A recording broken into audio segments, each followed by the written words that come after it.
The women at the general store fell silent when Clara May walked in, their whispers dying like embers in cold water. She felt their eyes following her swollen belly, counting on their fingers, calculating. Another girl, their expressions seemed to say, "Poor thing doesn't know how to make sons." Clara May lifted her chin and walked to the counter, her worn boots clicking against the wooden floor. She had come to town for supplies, not their pity. The autumn wind carried the scent of dying grass across the Wyoming territory as Clara May drove her wagon home to the small homestead she shared with her 3 daughters. The landscape stretched endlessly before her, golden and harsh, beautiful in its loneliness. Mountains rose like sleeping giants in the distance, their peaks already dusted with early snow. Her age 8, Sarah, 6, and little Beth, barely 4 were waiting by the fence when she returned, their faces lit up at the sight of the wagon, of dancing in their eyes like fireflies at dusk. "Did you bring peppermint sticks, Mama?" Emma asked, reaching up to help unload the supplies. "I did, sweet pea," Clara May smiled, though it felt heavy on her face. "Just a few." The girls celebrated as if she'd brought them the moon itself. Their joy was pure and untainted by the whispers that followed Clara May wherever she went. They didn't understand why the neighbors looked at their family with such disappointment, why other women shook their heads when they thought no one was watching. Clara May's husband had died 2 winters ago, taken by fever and the unforgiving cold. Since then, she had worked their small plot of land alone, raising chickens and a few head of cattle, growing what vegetables she could in the stubborn soil. It was a hard life, made harder by the constant reminder that she had failed in the one thing that mattered most in this territory. Producing sons. "A woman who can't birth boys is cursed," old Mrs. Henderson had said just last week, loud enough for Clara May to hear. 3 daughters and another on the way. That land needs a man's hand, not more girls who'll just run off and marry. The words had cut deeper than Clara May wanted to admit. She looked at her daughters now, helping carry supplies into their modest cabin, their small hands eager to help, their faces bright with determination. How could anyone see them as failures? How could anyone look at Emma's quick mind, Sarah's gentle way with the animals, or Beth's fierce spirit and think they were somehow less? That evening, as Clara May tucked her girls into their shared bed, Emma asked the question that had been haunting them all. "Mama, why don't the other ladies like us?" Clara May's hand stilled on Emma's hair. "How do you explain cruelty to a child? How do you tell your daughter that the world sees her as a disappointment before she's even had a chance to prove herself?" "Some people," Clara May said carefully, "think they know what's best for everyone else. They think families should look a certain way. But you know what I think?" "What, Mama?" Sarah whispered from beneath her quilt.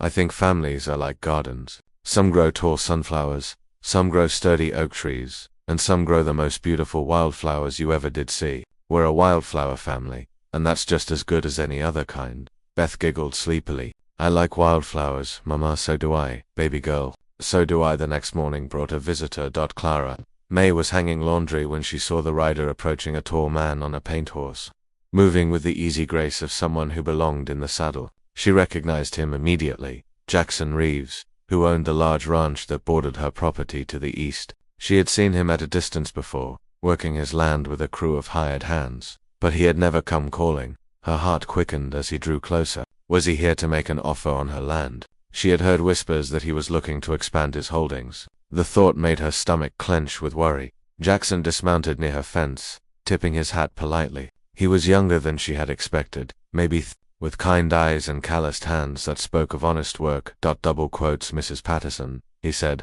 his voice carrying the soft drawl of someone raised in these parts. "I hope I'm not intruding." "Not at all, Mr. Reeves." Clara May wiped her hands on her apron, suddenly conscious of her appearance. "What brings you by?" "I've been watching your place," he said, and Clara May's heart sank. Here it comes, she thought, the offer to buy her out, to send her and her girls packing to some distant relative who might take pity on them. But Jackson's next words surprised her. "I've been watching how you work this land, and I'm impressed. That's not easy ground to farm, and you're doing it alone with 3 little ones underfoot. Takes real grit." Clara May blinked, unsure how to respond. Compliments were as rare as summer snow in her world. "I also heard what happened at Henderson's place last week," Jackson continued, his expression growing serious. "About what some folks are saying about your family." Heat flooded Clara May's cheeks. Of course he had heard. Everyone had heard by now. The story of the barren woman who couldn't produce sons, who was taking up good land that should belong to a proper family. "Mr. Reeves, if you're here to make an offer on my land, I'm not." His interruption was gentle but firm. I'm here to make an offer of a different kind. Clara May frowned. Confused. Jackson looked toward the cabin, where Emma was teaching her sisters their letters on the front porch, their voices carrying on the crisp air. When he spoke again, his voice held a warmth that Clara May hadn't heard from a man in longer than she could remember. Double quotes, Mrs. Patterson. I've got a big house over on my spread. Too big for just one man. I've got good land, plenty of water, and a future that's looking brighter every year. But you know what I don't have? Clara May shook her head, afraid to hope. I don't have any queens. The words hung in the air between them like a prayer. I've been listening to the talk in town, Jackson continued, about how you're somehow failing because you have daughters instead of sons, and I've been thinking that's about the most backwards thing I ever heard. This territory is hard on women, Mrs. Patterson. It chews them up and spits them out, and most of them never get the chance to show what they're really made of. But your girls, they're going to be something special. I can see it already. Clara May felt tears prick her eyes, but she blinked them back. Your Emma's got the makings of a fine horsewoman, Jackson said, nodding toward the porch where Emma was patiently helping Beth with her letters. I've seen her with your horses, and she's got a natural touch. Sarah's got a gentle way with animals that can't be taught. It's a gift. And little Beth, double quotes, he chuckled softly. That one's got fire in her. She'll be running her own spread someday if she sets her mind to it. What are you saying, Mr. Reeves? Jackson stepped closer, his hat in his hands. No, his expression earnest and open. I'm saying I'd be honored if you and your daughters would consider joining your land to mine, not as hired help or charity cases, but as partners, as family. He paused, his voice dropping to something tender and sure. I'm saying my home needs queens, and you've got 4 of them. Clara May's breath caught in her throat. You want to marry me, a woman who can only bear daughters? Mrs. Patterson, Jackson said, and there was something almost fierce in his voice now. I want to marry a woman who raised 3 incredible daughters on her own in the middle of nowhere, who works land that would break most men, and who never once gave up when the whole world was telling her she wasn't enough. The fact that you're carrying another daughter just makes me prouder to ask. The tears came then, falling freely down Clara May's cheeks. She thought of all the nights she had lain awake wondering if her daughters would have a future, if she was failing them by being unable to give them the brothers that society demanded. She thought of the whispers and the sideways glances, the constant weight of feeling like she wasn't enough. I don't need you to answer right now, Jackson said gently. Take all the time you need. But I want you to know that over at my place, there's room for all of you. Not just room in the house, but room to grow, room to learn, room to become whoever you're meant to be. Your daughters won't be burdens, they'll be treasures. Clara May looked toward her cabin, where her 3 girls were still absorbed in their lessons, their heads bent together over Emma's slate. They looked so small against the vastness of the territory, but there was strength in the way they sat, determination in their focused faces. They are treasures, she whispered. Yes, ma'am, they are, and so are you. 3 months later, on a crisp December morning with snow beginning to dust the mountains, Clara May stood in Jackson's parlor wearing her mother's wedding dress, carefully let out to accommodate her growing belly. Emma, Sarah, and Beth stood beside her in new dresses Jackson had bought for them in town, their faces glowing with excitement. The preacher spoke the words that would bind their 2 families together, but Clara May barely heard them. She was thinking instead about the conversation she had overheard the night before, when Jackson was putting the girls to bed in their new room, the room he had prepared especially for them, with 3 beds and a bookshelf and curtains Sarah had helped him pick out. Are you going to be our papa now? Beth had asked with her characteristic directness. If you'll have me. Jackson had replied. Will you still want us if the new baby is another girl? Emma had asked, and Clara May's heart had clenched at the worry in her daughter's voice.